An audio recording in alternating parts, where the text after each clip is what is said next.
Yo, what's good, people? It's your boy Jamo. We finally got some hands-on time with the brand new Samsung Galaxy Z Fold 6. It's looking like a sick device. There's been bare upgrades since the last version. Let's dive in and see what we're saying first impressions wise. Yes, people, you already know what time it is. We're down here in central London, got invited down to the Samsung Galaxy Unpacked event. They dropped 7 new products, including 3 different wearables. But what I'm on is the Samsung Galaxy Z Fold 6. Yeah, so after the presentation, I got some hands-on. Fun fact, the girl that you just saw there in the video was watching me the whole time because she weren't moving. She was staring at man during my content creation process. She definitely thought I was about to take off with this Samsung Galaxy Z Fold 6. But she was cool in the end and she showed me where the food was. But moving swiftly on, the Samsung Galaxy Z Fold 6 is definitely a looker. In terms of my first impressions, literally picking up the phone itself, it's feeling mad sharp in the hands, fam. Gone are the rounded edges of most other smartphones. This thing is square on square on square. Them corners are super sharp. Almost to the point where me personally holding this phone without a case didn't feel comfortable. It could have also been the fact that the woman was staring into my soul to make sure that I didn't run off with the phone. But, you know, between that and the phone shape and design and feel itself, yeah, it feels like it could have been a little bit smoother in my personal opinion. Now, I played around a little bit with the UI, went into some apps and did a little bit of YouTube. Nothing too strenuous, obviously, because we're in the middle of a press event.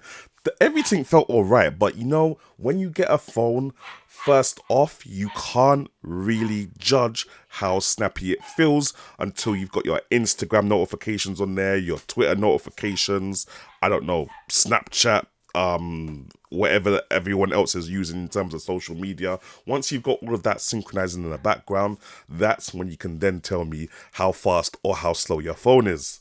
But apart from that, looking at the screen, everything is looking good. The screen was plenty bright inside this well-lit Samsung KX event kind of thing. I'm not gonna lie, Samsung screens, you know what it is already, fam. I don't even really need to go in on it. Like, we just know Samsung screens are at the top of the game when it comes to chatting about all these different smartphones. And this Samsung Galaxy Z Fold 6 is no slouch. Now, a lot of the Samsung presentation was about the new Galaxy AI stuff. I can't lie, I don't really care for that. I didn't really get to use it in this environment because obviously it was really loud in there and everything. I most time just played with the camera. Camera seemed good. Love the fact that you can still do all the little second screen preview things that you could do in previous generations of the Samsung Galaxy Fold. Camera still looks good. Obviously you get 4K 60 on all the lenses, but once you select 4K 60 and you start filming, you cannot switch lenses as you can in the Google Pixel 7 Pro and the Google Pixel 8 Pro.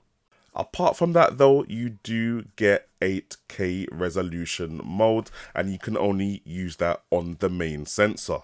But like I said, we was in a controlled environment, literally in Samsung KX, so I'd have to actually take this camera out, give it a little field test to see what's really good. One thing you can do actually, which I've just been reminded of, is the fact that you can actually flip the camera from front to rear whilst you're filming, which I can't do on my Google Pixel 8 Pro. But yeah, it would be nice to be able to flip between camera lenses when I'm shooting in 4K 60. Another thing which I forgot to mention is the fact that not only is the front screen mad clear and mad HD, but it's a lot wider than I've seen on previous generations of the Galaxy Fold, which means it's much more usable than those previous generations were. Usually that outer screen there, it wasn't really all that. It was kind of there as a last resort, but a lot of apps didn't work on it because of the dimensions of the screen, whereas a lot of the apps that I've opened up on this particular screen, because it's a lot wider now, worked as they would do on a normal phone, which means I don't have to open up the phone to use certain apps, and it just increases the fluidity and continuity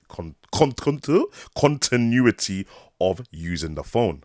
But anyway, people, them obviously it was just a quick little hands-on, just my first impressions of what I thought about the Galaxy Z Fold 6. I can't lie, I haven't thought about folding phones until this Samsung Galaxy Unpacked event, and low-key, I'm looking at the Galaxy Z Fold 6 as a potential daily driver. I do miss the productivity of having that inner screen, you know, in tablet format kind of thing, as well as having the outer screen as a normal phone. The only thing that really got on my nerves was the case selection and options for the Galaxy Fold series.